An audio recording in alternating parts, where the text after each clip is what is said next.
Hey everybody, welcome back to another episode of Lionheart Radio with your host, Rick Alexander. Today I'm talking with two-time world record holder and lumberjack champion, Erin Lavoie, also known as the Lumberjill on Instagram. You guys should definitely give her a follow because it's pretty wild to see somebody out there going after the things they want in this life and doing it with such poise and such success. And I think that's what we can really learn from her because she's crushing it in this sport. And quite honestly, I think that a lot of us would be more intimidated or more worried to go after the things that we want in this life. And I think what's really cool is some themes emerged in this interview. And she talked a lot about hard work.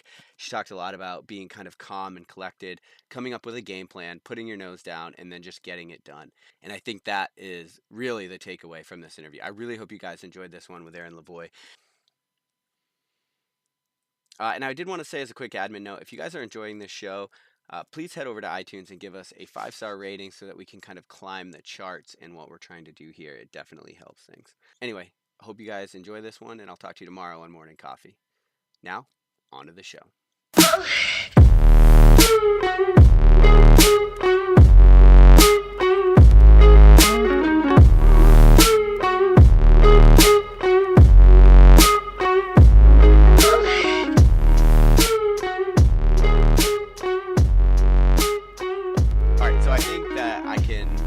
Safely say that most of the people that are going to be listening to this, and probably most of the people in the world, have an understanding a little bit of what like competing in lumberjack is. They see it on Facebook, they see it on Instagram, they think it's super cool, but probably don't have a really good idea about the ins and outs and how it really works.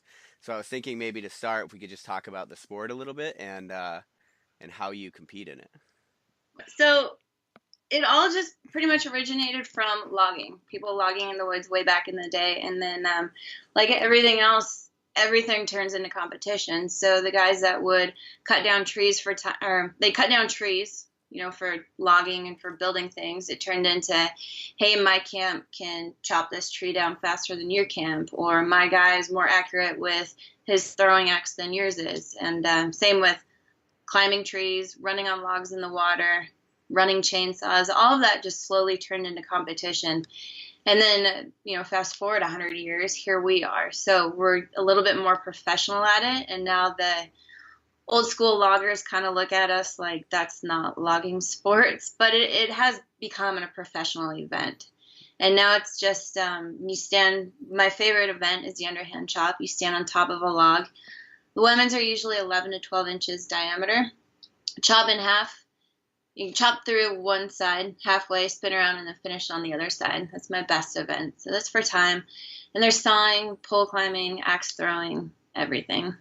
And that underhand chop, that's the one you have a world record in, right?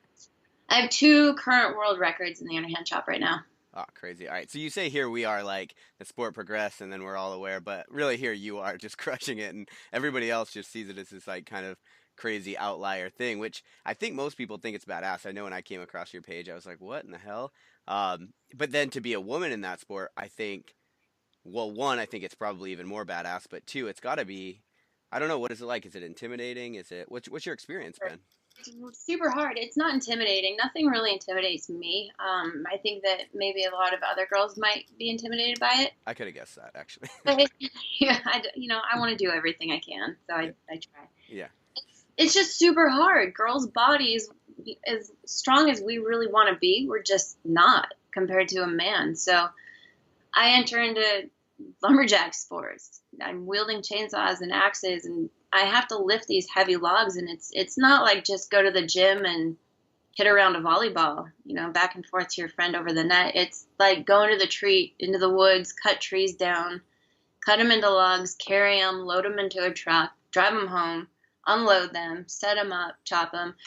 So it requires a lot of strength. I wish I had a lot more for it, but I don't. I am a woman, so it's still fun, but you could have your absolutely strongest day and still never be as strong as a man on his weakest day if you have the same strength proportions, Right. So it's pretty frustrating, but I still like to wear dresses, so I guess I'm okay with it. Yeah. Well, I think that's what probably makes you even more badass in the sport, Do you think that So it's really nothing like CrossFit, where like, because in CrossFit, like the women and the men now, obviously when it comes to strength, like those things are different.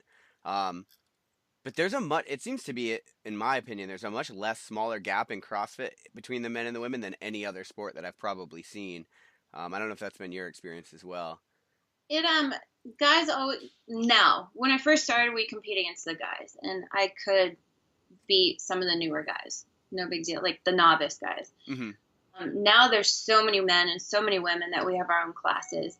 Down in Australia, they do a lot of handicap divisions. So a handicap is just say that we know you're this fast and we know how good you are and we know how good this person is. And so let's just say she's going to start on 3, you're going to start on 30. But you're going to chop the same log, and whoever finishes first is the winner. So that's kind of like the scaling that you do in CrossFit. And in that realm, we have a better chance when it's handicap. But when it's straight head to head, same thing as CrossFit. Like if a girl and a guy lifted 155 pounds for, so many cleans for so long, of course the guy's going to crush us. Sure. So Yeah. it's the same thing there. Yeah. So I think that's like where you're really up against biological differences. I mean, when it comes to strength and things like that. Yeah, for sure. So how do you train? So, oh, sorry. Oh, I'm sorry. There's 2 events. Like there's a chainsaw event and axe throwing event.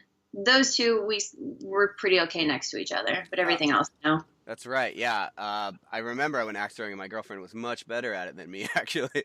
Yeah. I was like, what the fuck? That doesn't really require strength, just being good at it. Yeah. Well, and it's kind of crazy because axe throwing is sort of growing right now. Like it's starting to become a real thing that people, Hatchets. yeah, all over. I actually went to Whistler last weekend and threw hatchets at this hatchet throwing place, and this kind of a new thing. It's not the same thing we throw, but yeah, people are getting into it. It's hilarious. When you drop in at a place like that, then, and they have no idea, like, are you crushing it? I don't say anything. Are they just like, what? Why are you so Yeah, good at this? I I mean, got another bullseye for Erin on lane 4. And I'm like, yeah. No shit. That's awesome. You know what else is interesting too is like, so if you look at CrossFit, they always do a really good job at getting all of the sports mixed into competition, especially when you look at the games. And I can't remember what they called it, but they had that one event that was like a mallet, and they were yeah, like nailing this block. firefighters do it, right? And they hit what is that thing called? That big So it looked like the underhand chop. hammer, right? What's that? Was it a sledgehammer and they hit the sled thing across? Yeah, so it looked like if you were chopping wood. Have you tried that Yeah. thing? No, but Okay. I want to. I bet I'd be pretty good at it. Yeah. That'd be Maybe even the best in the world. I sat back here and I was like, God, I'd love to try that against those guys. Yeah. That's cool. So I want to get into a little bit of training. Like how are you training? I know you're a co-owner of a CrossFit gym, but I'm interested in like how are you setting up your year? Is it something you're peaking for? Yeah, I do. So it's definitely CrossFit year round. The winter months, the off season months, basically about 4 months a year, is the only time I have to really put on strength and to focus on strength. And then once I come into season and prior to season, it's kind of bubble wrap. Like I can't focus on strength anymore. So I back off on the weight, but I try to maintain the strength I have and just focus more on cardio, fast movements. There's nothing, I don't try to mimic my events in the gym. I like the idea of GPP. It helps me out with everything and just keeping my body well rounded. I don't want to just be a solid pull downer person, so right. I try to do it all, but there's a lot of days in here where I can't do the workout because I just need to save myself. Now, coming from CrossFit because that is your background, do you think that and obviously I think you're coming off a win, right? You've just I saw you like posted with a Harley Davidson or something. Yeah, that was a pretty big win for me. That was a lot went into that day and it came out pretty good. So when you look at the other girls and how they compete, are they doing similar things? Are we looking at CrossFitters kind of jumping into the sport, or is that new to you? Or I know that I started doing CrossFit about 8 years ago, and I know that nobody had ever even heard of it then. And then maybe a couple of years later, they started to hear about it, and now I think they're getting more fit in this sport. So I know that they're doing something, and it's pretty fun to watch. I don't know if they do. I know nobody else has my lifestyle that I've set up for myself of just owning a gym and being able to do what I need to do to be good in the sport. Everybody else has normal jobs. There's doctors, lawyers, you know, Sure. manual labor people. So they all do what they have to do. Are there any actual lumberjacks? There's like two that I know of. Okay. That's funny. It is pretty funny how that evolved. Yeah, just the Used to be first that way. way. They all used to be loggers, but I think the sport just got expensive. Yeah, sure. So, So yeah, so last week I was on the Gym Right podcast, and that's a podcast like for gym owners. They're used to be the barbell business guys. So one of the things we talked about on that show is the fact that like a lot of times when people own a gym, they find themselves so entrenched in the back end of the business, like doing all the things you have to do to keep a business alive, that they're not actually training anymore. And so this thing that they love, owning a yeah. gym, training, it's such a they resent even being in the place where that takes place. I laugh about that sometimes. Like, should I go get a membership for a different gym in town just so that I can work out? You come in here, and even when you know you have an hour off to yourself, you still look around and there's always something to do. There's always a phone call to make or something that needs to be reordered or cleaned. You just have to say, this is my time, shut the phone off. And I've got some amazing coaches this year. This is the first year that I had so much backup for the gym. And you spend so much time doing everything for everybody else. I saw this competition this year, the one that I just won. Mm-hmm. And I sat and talked to my coaches, and I was just like, guys, I'm 2 months out. This is what I need. Can you help me out? And every one of them stepped up so big that if I was working out and somebody tried to talk to me, one of the coaches would intercept, move them away, take care of what needed to be taken care of, and made sure that I was able to train and do what I needed to do. Damn, that's really cool. I think that's something that They're going to get a huge party at the end of my season because yeah, they let me take care of what I needed to do and focus on what I needed to focus on. yeah, and I think that there's a couple takeaways there for people listening, but one of them obviously is that you have to make yourself and the things you want in life a priority, and it seems like you So were just not afraid to do that on some level. I wanted to win this one, and I even my friends and family understand that. Hey, you're not a priority. This is my priority. I love you. If something's wrong and you need me, call me. If not, you know, I'll see you the end of September. Mm, So you just have to do it. If you want something that bad, I mean, that's your passion, that's your priority, and that's what you do. right. And so your entire lifestyle, sort of, and this is funny because this is going to come out on Thursday, and then I've got another episode coming out the next day about how to go all in on sort of what you want in life. And so I think this is a huge part of it, though, right? Like it's like there's the training and there's all these things, but I think at some level you just have to be willing to sacrifice something for what you want. You do. I mean, completely, completely. And this is actually every other competition I've gone to before this past one was, God, I hope I win, or I hope I do good, or I hope this, I hope that. This is the first one that I walked into it and I didn't care. Like I was just ready. Mm, Everything I'd done up to that moment was absolutely everything I could have done. No distractions. Got every bit of training I could have. My gear was perfect and ready. So I walked in and I was just like at ease, just ready to go. It was an awesome feeling, and you can't do that if you let other things get in the way. You know, my friends, they'd go out drinking and they'd call, they'd invite me, and no, I can't. I need to stay home and drink ginger turmeric tea because I have a heavy load coming up. yeah, yeah. So No, I there was think no drinking. My diet, my sleep, everything was programmed.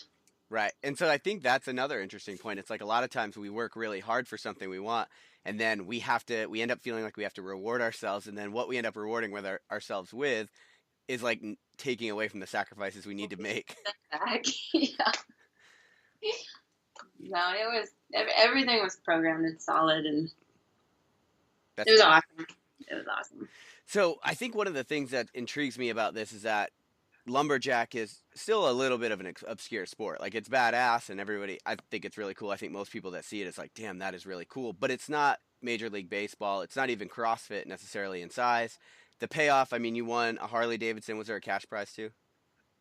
Per event. So there's only 3 events. I think I made about 3,500 total. Okay. So this is Uh, another interesting thing because what is it that makes you so willing to go all in for something that I guess is maybe a little bit obscure and the payoff's not like you're not going to become a millionaire, I guess. you don't. Most wood choppers are broke. It's just a fantastic sport. I get my payout. Killcliff has been a phenomenal sponsor for me. So Mhm. there, I mean, other than competing, like I sit back and I do the social media side of it and just make sure that my training is out there for people to watch and they know how I'm taking care of myself and, you know, getting Killcliff out there. That's part of it. Other than that, yeah, the payout's not very, it's not your full-time job for sure.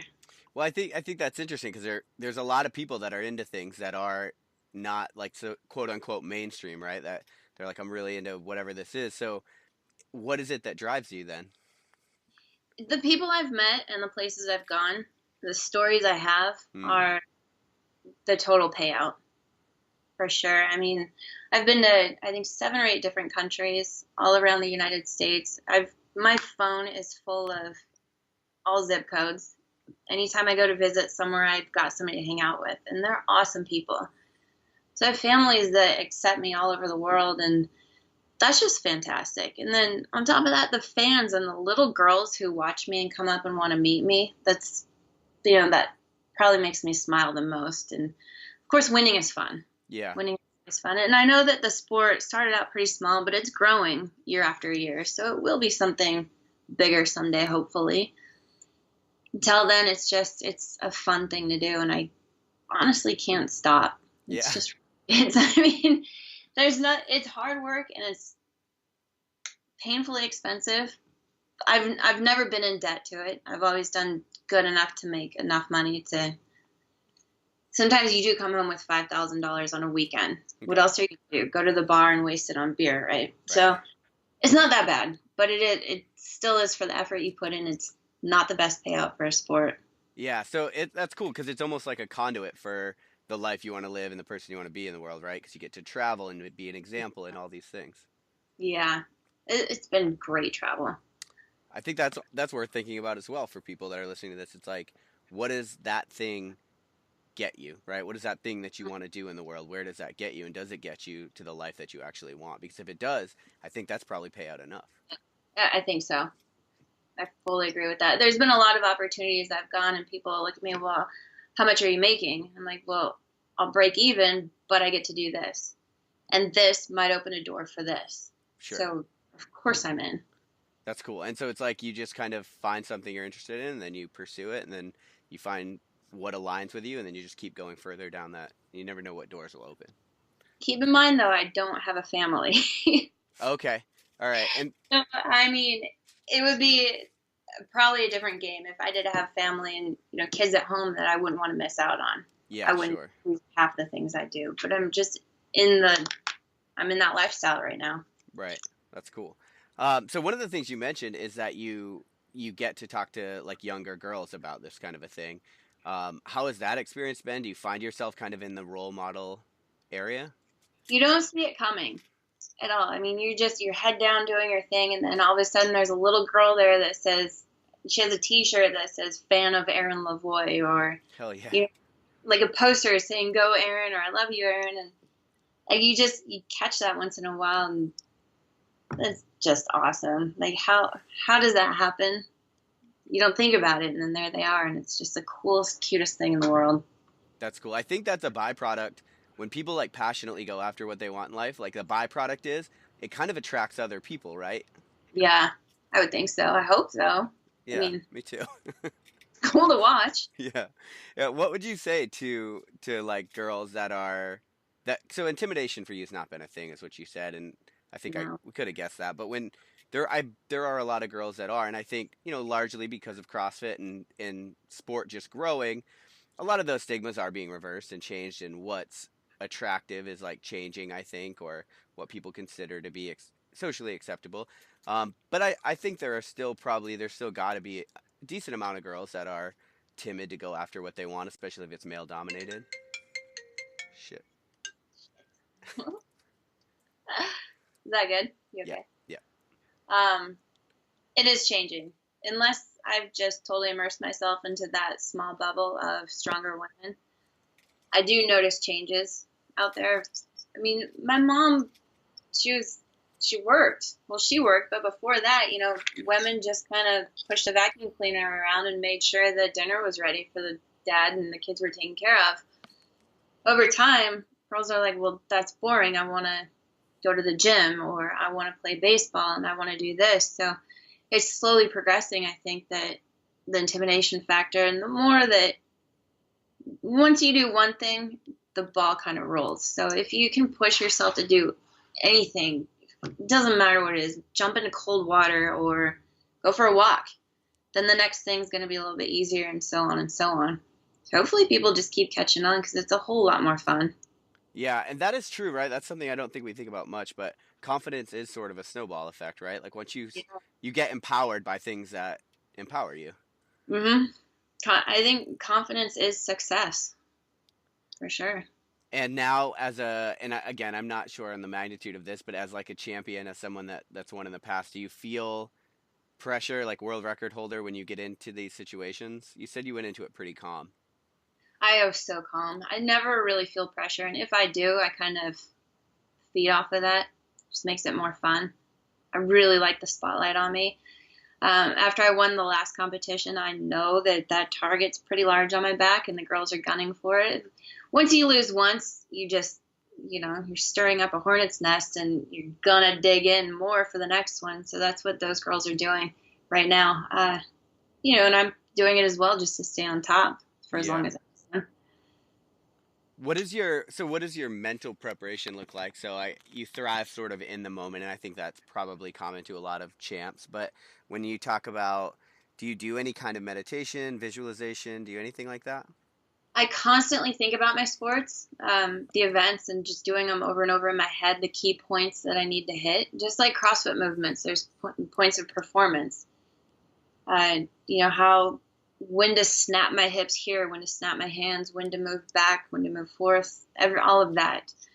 On top of that, there's different angles I need to hit different logs with the axe. So there's all sorts of different scenarios that I'm constantly playing in my head. Mm. And then aside from that, and just doing the event correctly, every single workout I do in the gym is, when I get tired, I just, Nancy's passing you. Go. Like, keep moving your ass. It's going to be over before you know it. Just move. Yeah. So every time I work out, every time I get slow or want to slow down or think about doing less, it's like, well, they're beating you. So it's funny that I don't care about who's beating me in the gym, but I just have these names in my head, and it's just like I put myself into that scenario, into that competition, and I say, well, Martha's passing you. What are you going to do? Mm. Do you have rivals within the sport? No rivals. Are you pretty much walking around? Do you walk into it and say who's getting second, like Fraser, basically? Sometimes, yes, but not, once I do that, I'm like, you idiot, you're going to screw it up now. Yeah. Ever think that it's going to be handed to you, because things happen. And when you do think that you're going to win, like, you let go and you don't try so hard. So I like to think that I'm middle of the pack and I'm just clawing my way back up to the top every single time. Mm. Yeah, so you said you spend a lot of time thinking about technique, the technique work.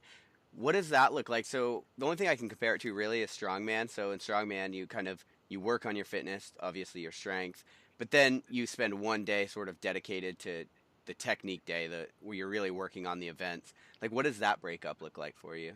There's off season, I completely take 2 to 3 months off.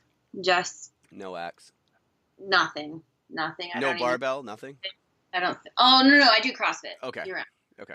Everything else, you just kind of need to take a break to keep wanting it so much. I think for me. Yep. So I need that break. I need to want to come back, and then at some point, it's like, okay, I can't wait to get back at it. Totally forgot what you asked me. Mark that spot. No, just like as soon as I'm just curious about how you break up the technique work to the actual training wise. So then when I get back into the season, I'll start doing the events. If I have enough wood, I will do my events 3 to 4 times per week. Mm. If wood is limited, then I like to save the wood until a couple days prior to each event, and I'll go through each competition, and then I'll go through each event, get myself ready for that competition. Wood is just hard to get sometimes. It's not always laying around. Right. And are you going out into the woods to get your wood? I do. So I have a friend, Robert Gross. He lives about 45 minutes from me. He's a logger. Okay. He finds trees and he's like, Erin, we have trees. Let's go get them. So I go in with him, cut them down, pull them out, chop them into logs, and that's it. Yeah, that's cool.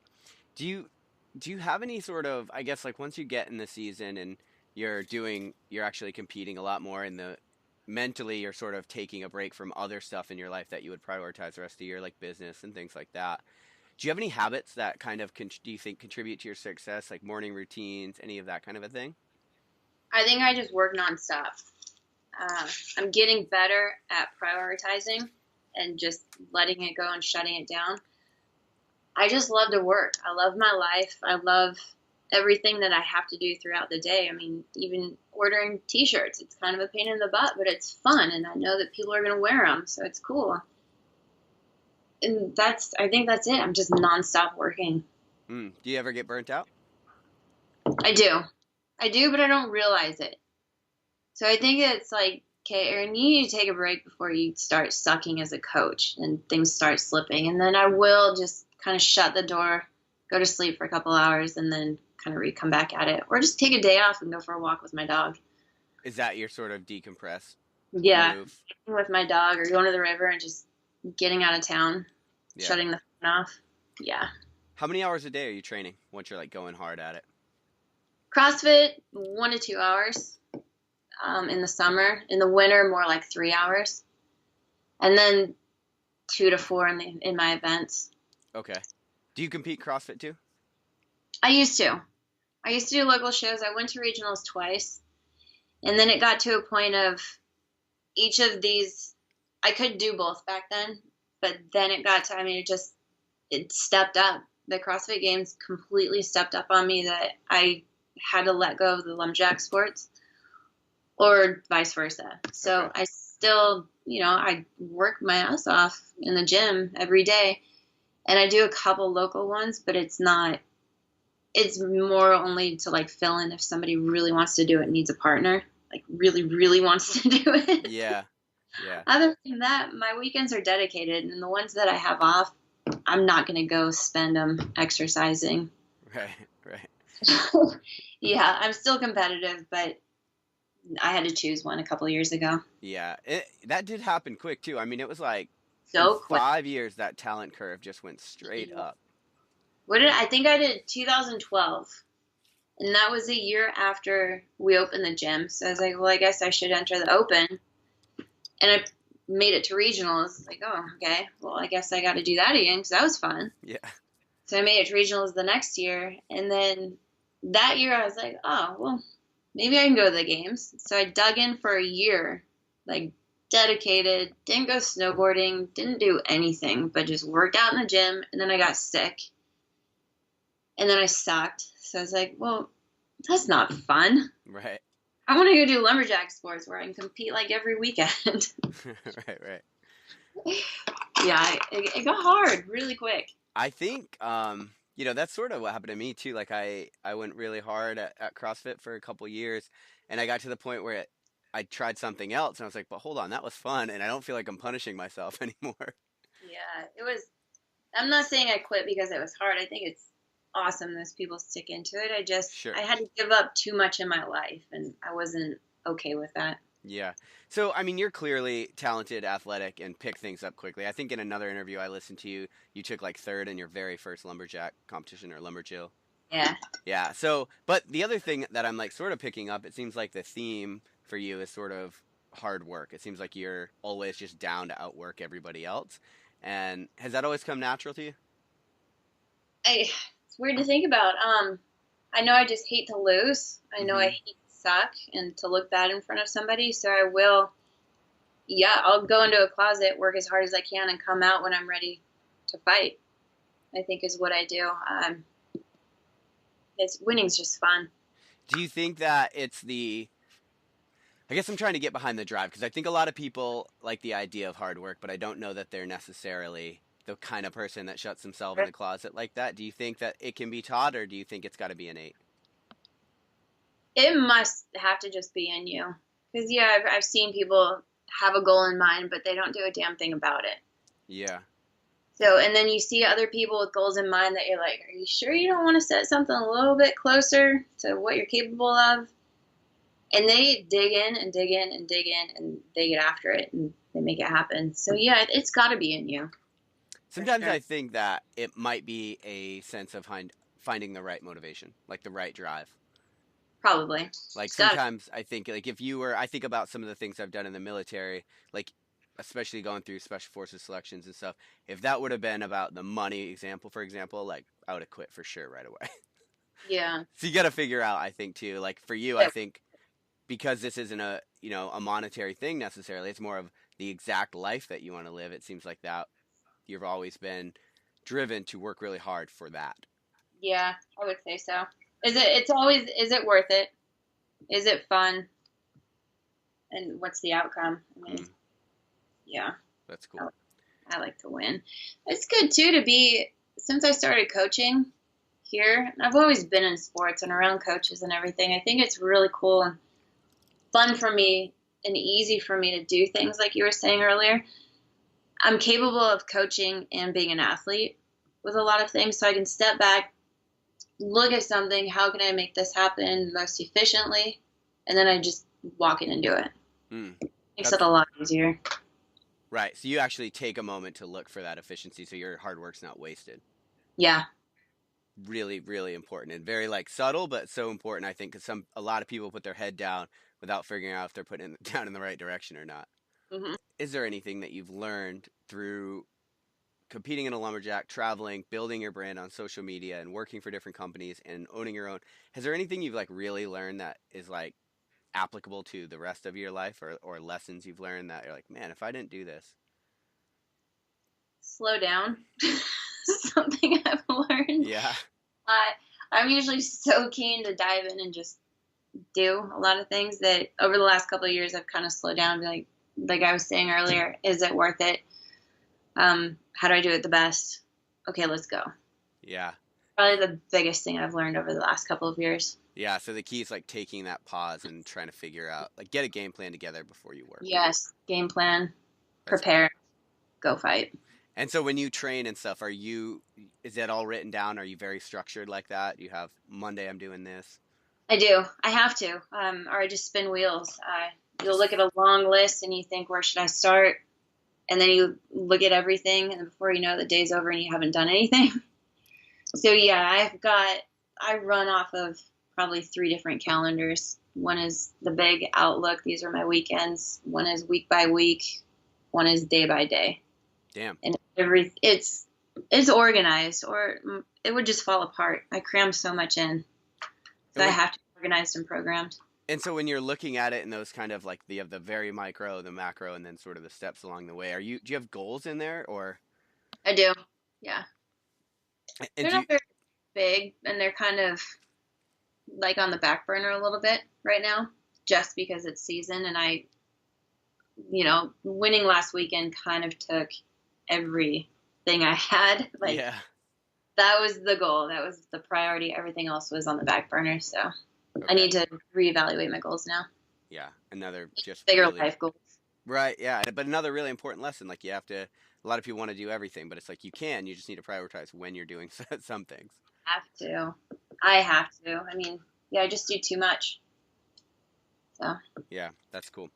All right. So the final question, the Lionheart Kicker, we ask every guest. If you could give blanket advice, it were guaranteed everybody in the world would hear it, and they might not all follow it, but they would definitely hear what you said. It would be translated to every language. What would you tell people? Life is better when you're fit. Get off your ass. Can you elaborate a little bit on that? Yes. I agree with you, but. I mean, for a prime example, I was hiking around Whistler this weekend, and I was so happy to see everybody on the trail. Everybody. There was a couple of bigger people that I knew took a million breaks. There was a couple that couldn't make it up to the top. They just weren't breathing well. Their body was wrecked. and they had to go back down. So I thought, God, you missed out on this big, beautiful lake at the top of this hike and this mountain because you're not in shape. So I mean, just go, get out, play, move your body. It's meant to move. Live up to that potential that you're supposed to be at, and you can do so much more in life. I think that a lot of people, I talk to a lot of people, and it might be because of the show, they don't really know what their thing is, and they're like, I don't know what I want to do for work. Like, I'm just not passionate. But what I think is really cool, and a lesson I think a lot of people could take away from this interview with you, is that you seem to be very guided by the lifestyle aspect. Like, you're willing to work hard if it gives you the lifestyle that you want, which is, seems like fitness is that thing for you, lumberjack is that thing for you. Does that sound correct? Yeah, for sure. And so that might be this is my other thing too. Like, if you can go golfing with your dad in the middle of the day, in the middle of the week, you're doing okay. Is that something you do? Like, if you don't have to wait till the weekend and you can go in the middle of the day, in the middle of the week with dad, that's kind of what makes me smile too. That's where I know I'm doing okay. Right. That's your litmus test for the lifestyle piece. That's cool. So I think that's worth thinking about for people. It's like, you don't necessarily have to know exactly what you want to do. Just start thinking about your perfect life, the kind of life that you want to live, and then what sort of things are going to get you there. It's too short, you got to be happy. For sure. It's hard. People don't prioritize happiness. They prioritize what they think they should probably be doing. Yeah, paying the bills and all of that. Just take a minute, pause, look around, look at options, figure out what works. If you have to suck it up and be broke for a little while or do something you don't want to for a little while, as long as the end goal is what you want and what makes you happy, don't be afraid to go after it. You will have to suck it up, and then you can sit back. Yeah, for sure. That's cool. So for people that are listening to this and they want to support what you're doing and follow along with you, what is the best place for them to do that? Instagram, _lumberjill, or Erin Lavoie, and Facebook. Okay, cool. Do you have a website or anything? Nope. All right, cool. Well, thank you for joining me. I really appreciate you taking the time. Yeah, thank you. Cool. Thanks for listening to Lionheart Radio. I hope that the information from today's show will make you fitter, happier, and healthier. For the show notes of this episode and every episode, head to www.lionheartrad.io. Yep, just like Lionheart Radio. And please, if you have the time, head over to iTunes and give us a 5-star rating. It really helps us to know that we're on the right track in delivering you reliable information and value. As always, feedback is welcomed. If you have any comments on the show or would like to suggest a guest, send me an email at rick@luavive.com. That's LUAVIVE.com. Thanks for your support, and we will see you next time. Bitch, I feel good. Don't I look stupendous? My shine is so endless, and shit you can do to end this. Even when I'm dead, niggas still gon' bump that chip shit. Coke, white, Escalade on cinches for you dipshits. So you won't forget this. Midwest nigga be the coldest.